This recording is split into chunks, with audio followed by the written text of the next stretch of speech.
الشیطان الرجیم بسم اللہ الرحمن الرحیم۔ عزیزان من، آج جولائی 1981 کی 31 تاریخ ہے، رمضان المبارک کا آخری جمعہ۔ درس قرآن کریم کا آغاز سورہ زخرف کی آیت 33 سے ہو رہا ہے، 43/33۔ ایک معذرت کی ضرورت محسوس کر رہا ہوں۔ یوں تو میں بہت عرصے سے مستقلاً بیمار چلا آ رہا ہوں، پچھلے دنوں کچھ شکایات میں شدت ہو گئی۔ کچھ اس کی وجہ یہ بھی ہوئی کہ میں جو معمولاً کچھ چھٹی کیا کرتا تھا ہر سال، اس سال وہ بھی نہیں کی۔ تو احباب نے اگر درس میں کچھ نصاحت محسوس کی ہو تو اس کے لیے مجھے معذور سمجھیں۔ اب کچھ بہتر ہو رہا ہوں، اللہ تعالیٰ اس کو توفیق دے۔ سابقہ درس میں بات اصولی قرآن کے معاشی نظام کی سامنے آئی تھی۔ بڑا اہم بنیادی مسئلہ ہے۔ آخر میں کچھ وضاحت تھی جو وقت کی کمی کی وجہ سے سامنے نہ لا سکی، تو میں سلسلہ کلام وہیں سے شروع کرتا ہوں۔ یہ کمیونزم کا اور اسلام کے معاشی نظام کا مسئلہ ہمارے ہاں ایک کشمکش کی سی کیفیت اختیار کر گیا۔ جہاں تک میں نے دیکھا، بہت کم تھے کمیونسٹ جنہیں یہ پتا تھا کہ کمیونزم کیا ہوتی ہے، اور ہمارے ہاں قرآن کا معاشی نظام تو شاید پہلی دفعہ وہ بھی نظری طور پر لوگوں کے سامنے آیا، ورنہ وہ اسلام کا نظام ہی ہمارے ہاں چلا آ رہا ہے، یعنی مسلمانوں کا نظام جو سرمایہ داری ہے۔ علامہ اقبال کے سامنے جب یہ سوال آیا ہے تو ان کے ینگ ہسبینڈ کے نام جو خط ہے اس کا ایک فقرہ ہے جو بڑا معنی خیز ہے۔ انہوں نے کہا تھا کہ socialism plus God is almost equivalent to اسلام۔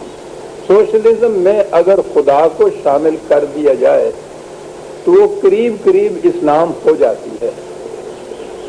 یہ خدا کو شامل کر دیا جائے، تو آپ کو یاد ہوگا میں اکثر کہا کرتا ہوں کہ یہ بات کہ میں خدا کو مانتا ہوں، آپ اس پہ غور کیجیے، اس کے کچھ معنی نہیں ہیں۔ پھر مانتا ہوں، آئی بلیو ان گاڈ۔ تو یہ فرق کیا ہے؟ اتنا بڑا فرق جو اقبال جیسے مفکر نے، اور وہ قرآنی بصیرت کا حامل تھا، کہ اس میں خدا شامل کر دیا جائے تو اسلام کے قریب قریب برابر ہو جاتی ہے۔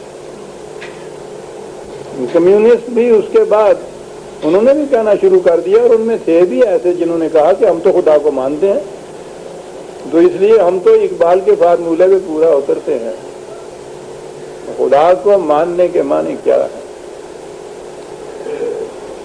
جس مقام پہ مارکس آ کر رکا تھا وہ بڑا نازک مقام تھا۔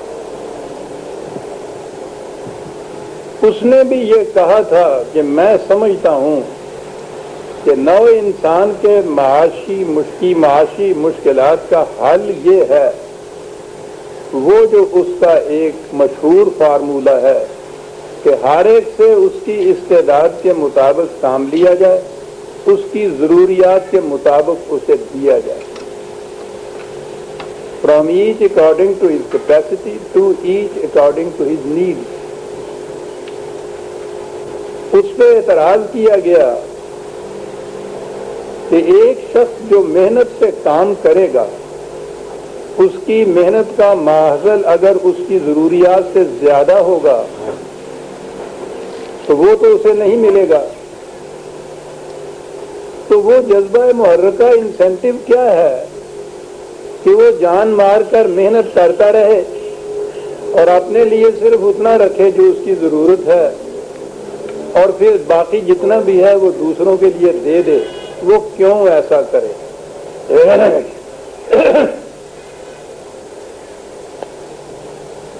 اس اعتبار سے میں دیکھتا ہوں کہ مارکس دیانتدار شخص تھا،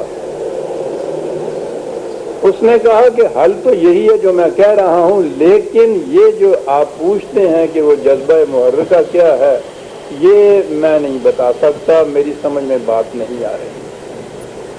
جب بھی کسی کی سمجھ میں یہ بات آئے گی وہ اسے عملاً رائج کر سکے گا جو میں آج نظری طور پہ کہہ رہا ہوں۔ اس لیے اس نے کہا کہ میں کمیونزم کو نافذ نہیں کر سکتا،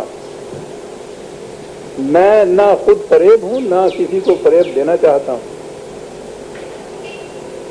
لمبی کہانی ہے، اس کی اپنی پارٹی کے اندر اس کے اوپر بہت لے دے ہوئی اور بہت سے ممبر اس کو چھوڑ کے چلے گئے۔ اس نے کہا کچھ بھی ہو، بات یہ ہے وہ جذبہ محرکہ جو ہے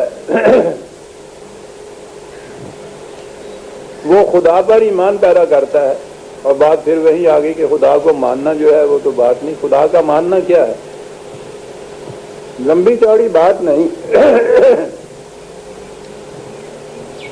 پچھلے درس میں جو بات آئی تھی سامنے وہ ہے خدا کو ماننا۔ قرآن نے کہا یہ ہے کہ جتنے وسائل رزق ہیں جہاں سے یہ پیداوار ساری ہوتی ہے، یہ زمین، یہ بارش، یہ ہوائیں، یہ سورج، یہ سب کی سب خدا کی طرف سے بلا مزد و معاوضہ بلا قیمت ملی ہے تمام نوع انسان کے لیے۔ اسے بھی اس نے اپنی نعمت کہا ہے، اور اس کے بعد کہا کہ انسانوں کے اندر جو صلاحیت ہوتی ہے اکتساب رزق کی، جسے اس نے کیپیسٹی کہا تھا، from each according to his capacity, اس کی صلاحیتوں کے مطابق کام لیا جائے۔ تو کام کرنے والے کے دل میں جو اعتراض پیدا ہوا تھا وہ یہی تھا کہ صلاحیتیں مجھ میں بہت زیادہ ہے، ان کی بنا پہ میں جو کام کرتا ہوں اس کا ماحصل میری ضرورتوں سے زیادہ ہے۔ دوسری چیز ہے انسان کی صلاحیتیں۔ تو قرآن نے یہ بتایا کہ جس طرح سے یہ خارجی دنیا میں ذرائع رزق اور وسائل رزق جو ہیں خدا کی طرف سے بطور نعمت ملے ہیں، یہ صلاحیتوں کی جو بنیادی چیز ہے انسان کے اندر، یہ بھی خدا کی طرف سے بلا مزد و معاوضہ ملی ہوئی ہے۔ زمین سے کچھ حاصل کرنے کے لیے تمہیں محنت کرنی پڑتی ہے، اسی طرح سے اپنی ان صلاحیتوں کو ڈیولپ کرنے کے لیے تمہیں محنت کرنی پڑتی ہے۔ تو اس نے کہا یہ کہ جو کچھ تم حاصل کرتے ہو اس میں تمہاری صرف محنت ہوتی ہے، اور اصول یہ ہے کہ لیس للانسان الا ما سعی، انسان اپنی محنت کے ماحصل کا مستحق ہے۔ یہ باقی چیزیں جو ہیں، اب یہ دیکھیے دو ٹکڑے جہاں سے سمجھ میں بات آئے گی کہ وہ خدا کس طرح شامل ہوتا ہے بالشویزم میں یا کمیونزم کے اندر۔